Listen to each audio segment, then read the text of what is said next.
Hey, this is Andrew Bosin. I am a startup coach, helping founders, CEOs, startups all across the US. I'm also an attorney.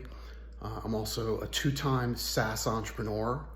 I've built two SaaS companies with partners in the C-suite, doing everything from product development, the idea, what we're trying to do, figuring out what we want to do, to getting the product done, to the MVP go-to-market strategies, to bootstrapping, to raising money, to friends and family investors, to sales and marketing, and figuring out how to get our product out there and getting customers to use it, signing contracts and recurring contracts. Now, I know that's a lot to unpack. And my experience in helping startups, especially early seed stage startups, is that what I see is startups trying to do a lot in a little period of time, needing guidance at each stage of the life cycle, trying to understand or what the relationship with money or financing is, and figuring out what they can build or not build. Trying to get startups to think about 2 years out and creating financials with expenses, CapEx, financial projections, even losses. Sometimes when I talk to startups about doing financials, I don't get much feedback on the other side. And it's important to understand that in my experience, there's, when you're looking for investors, there's smart money and there's dumb money. I'm kind of astounded by the amount of investing that I see by investors in startups that are simply just ideas, or, the product is okay. And they're doing this without providing any sort of financial projections to investors. So what I've said to clients is that these individuals might be great in whatever they've done to make money, but they don't really know a lot about your industry. So I call that dumb money. And what happens in that is that person and those investors are going to really be bugging you every month.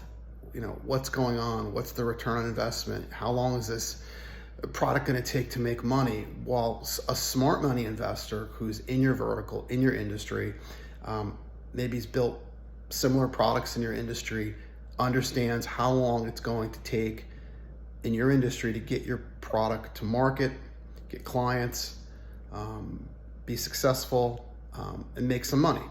So there's a difference between dumb money and smart money, and I try to talk to my clients about that to understand what that really means.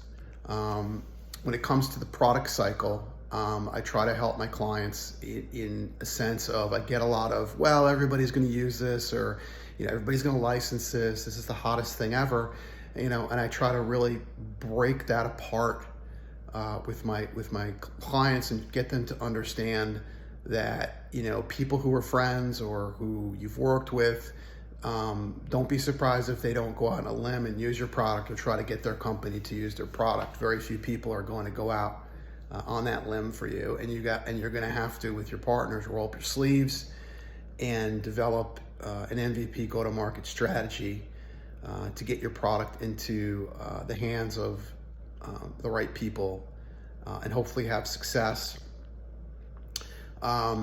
So I've mentioned a bunch of areas in this video.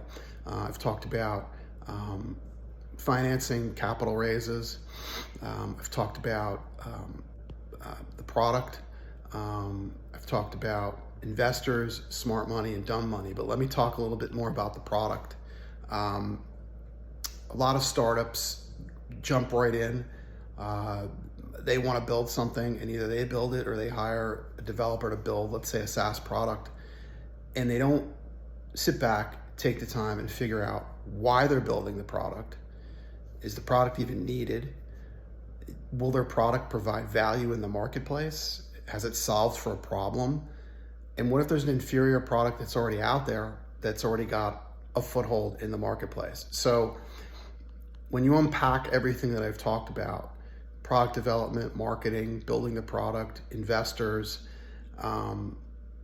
let's add another component to this. I talk to my clients about very early seed stage stuff, starting out.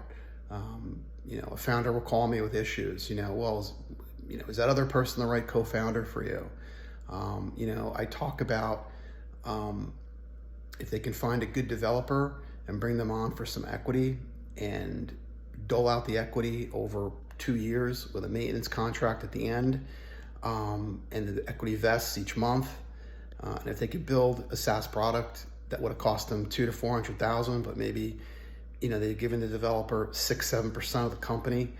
That these are things that they need to think about. A lot of times startups are very greedy with their stock, and they don't understand that if they're sitting in a room with an investor and the investor finds out 2 years down the road that they did build the product and they built it for only giving away 7% of the company.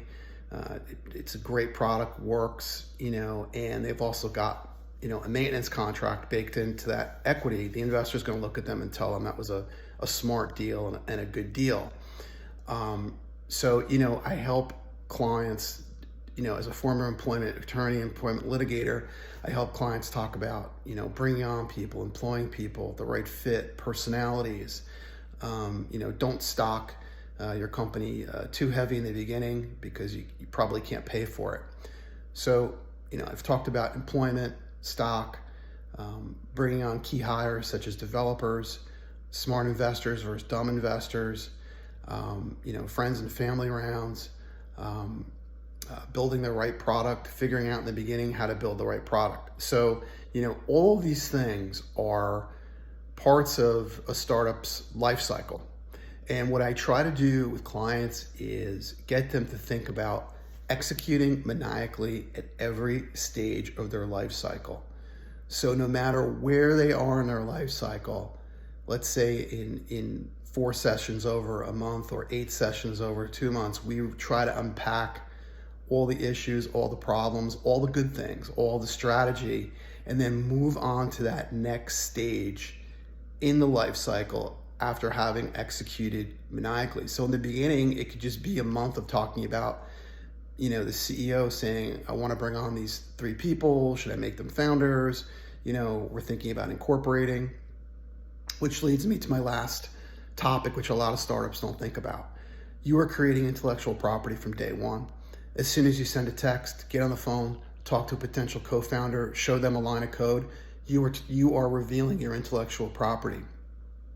So one of the things that I do talk to my clients about very early on is incorporating and getting shareholder agreements and getting agreements signed by founders and others that basically assign the intellectual property to the company, confidentiality agreements and non-compete agreements so they can't leave and take their idea with you. I can't tell you how many calls I get from founders that say, well, we didn't incorporate, we didn't sign anything, and somebody's going to start something else and compete with us.